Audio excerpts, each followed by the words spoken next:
Smart city Ajmer में जितनी भी बाल वाहिनियाँ सेवाएं दे रही है, वो यातायात नियमों की अवहेलना करते हुए, किसी भी नियम को नहीं मानते हुए सड़कों पे दौड़ रही है, जिसका खामियाजा आमजन और परिवारजन को भी भुगतना पड़ता है, जिनके बच्चे उनके गाड़ी के अंदर जाते हैं। इस पर आप थोड़ा प्रकाश डालें। बिल्कुल, आपने सही कहा। आए दिन आप समाचार पत्रों में देखते हो, जो ये बाल वाहिनी स्कूल की बसें होती है दुर्घटनाग्रस्त होती है। कई बच्चे अकाल काल का ग्रास बन जाते हैं, कई दुर्घटना घायल हो जाते हैं। अब मैं आपसे निवेदन करूंगा, अजमेर का परिवहन विभाग कहाँ पर सोया हुआ है? कभी भी जांच करते हुए आपने देखा क्या? मुझे बता दीजिए, बाल वाहिनी में जो नियम है, सरकारी नियम है, सुप्रीम कोर्ट की गाइडलाइन है, यूनिफॉर्म में होना चाहिए, बस के अंदर जीपीएस लगा होना चाहिए, सीसीटीवी कैमरे होने चाहिए, प्राथमिक स्वास्थ्य जो प्राथमिक चिकित्सा जो है वो होनी चाहिए, और उसके अंदर जो भी है सारा स्टाफ जो बसों के अंदर चलेगा पूरा अच्छे से होगा, प्रशिक्षित होगा, शराब पिया हुआ नहीं होना चाहिए।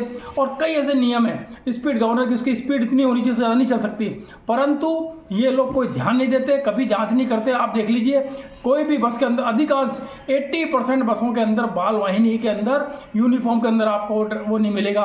कहीं पर भी आपको स्लो चलती हुई गाड़ी नहीं दिखेगी, अनशन चलेगी, स्टाफ नहीं होगा, उसके अंदर जो सुरक्षा उपकरण होने चाहिए वो नहीं मिलेंगे, प्रशिक्षित स्टाफ होना चाहिए, ड्राइवर भी, उसको वो भी नहीं मिलेगा। आज क्या होता है, टेम्परेरी रखते हैं ये लोग, थोड़े दिन 6 महीने 3 महीने वो काम करता है, फिर दूसरा आता है, फिर वो आता है, फिर वो आता है, तो कोई ध्यान नहीं देता और इतनी तेज चलाते हैं गाड़ी। तो उसकी जांच होनी चाहिए। जितनी भी बसें लग रखी है उसकी पूरी फिटनेस की समय समय पर परिवहन विभाग जांच करे, जिससे कभी कोई भविष्य में दुर्घटना ना हो, क्योंकि सैकड़ों बच्चे इन बसों के अंदर आवाजाही रहती है। अभिभावकों की जान जब तक बच्चा सुरक्षित घर पे नहीं आया था अटकी हुई होती है। तो प्रशासन, स्कूल प्रशासन फीस तो बहुत मोटी मोटी लेता है, बसों की फीस इतने भाई 50 रुपये किलोमीटर, 40 रुपये किलोमीटर के हिसाब से वसूल करता है।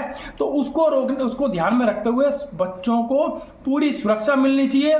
जहाँ 20 सीटर बस है, 30 सीटर बस है, उसके अंदर 50, 60 बच्चे भी भरे जाते हैं। ज़्यादा जितनी सवारी उससे ज़्यादा होते हैं। सीट बेल्ट आप देख लीजिए, कहीं पर भी नहीं है। सीट बेल्ट लगे तो सुरक्षा है, परंतु सीट बेल्ट का प्रावधान ही नहीं है, ये लगाते ही नहीं है। कहीं जहाँ चाहते हैं वहाँ मुड़ जाते हैं, ना इंडिकेटर देते हैं ना कुछ। तो कृपा करके जिला परिवहन अधिकारी समय समय पर इन बाल वाहिनियों की जांच करते रहे, जिससे अभिभावक भी सही रहे और बच्चों का भी जीवन सुरक्षित रहे। ऐसा कहा जाता है कि बच्चे आने वाले देश का भविष्य होते हैं, लेकिन उन्हीं पे कुठाराघात किया जा रहा है। अगर इसको देखा जाए, उनके मौलिक अधिकारों का भी हनन है।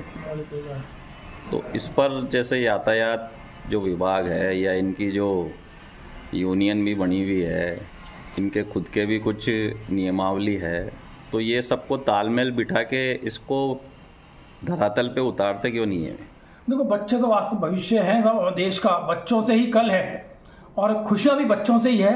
परंतु यातायात विभाग पहले यातायात सप्ताह बनता था, अब तो वो भूल ही जाओ आप सप्ताह के अंदर क्या होता है। और पहले हर स्कूल के अंदर यातायात कर्मी जाया करते थे, यातायात विभाग से और आरटीओ विभाग से, परिवहन विभाग से, और वो गाइडलाइन करते कि बच्चों ये सिग्नल का ये है, और ये सारी जानकारी दिया करते थे। आजकल सिर्फ वो कागजों में होकर रह गई है, कभी जाते ही नहीं है अधिकारी। अगर ये जावें, क्लासें लें बड़ी बड़ी, बच्चों को समझाएं तो बहुत बड़ा फर्क है। परंतु अपन आज बाल वाहिनी की बात कर रहे हैं, तो बाल वाहिनी में इतने नियमों की अवहेलना हो रही है। अगर ये नियमों का सही से पालना कराएं तो कभी भी दुर्घटनाएं ना हो और कभी भी बच्चे अकाल काल का ग्रास ना बने, अभिभावक भी खुश और बच्चे भी खुश रहें। चलिए देखते हैं संबंधित विभाग कब जागेगा और जो बाल वाहिनी मालिक हैं या जो इनके दूसरे सोर्स हैं वो नियमावली का पालन करते हुए इसको संचालित करेंगे। आपका नाम? शैलेश गुप्ता।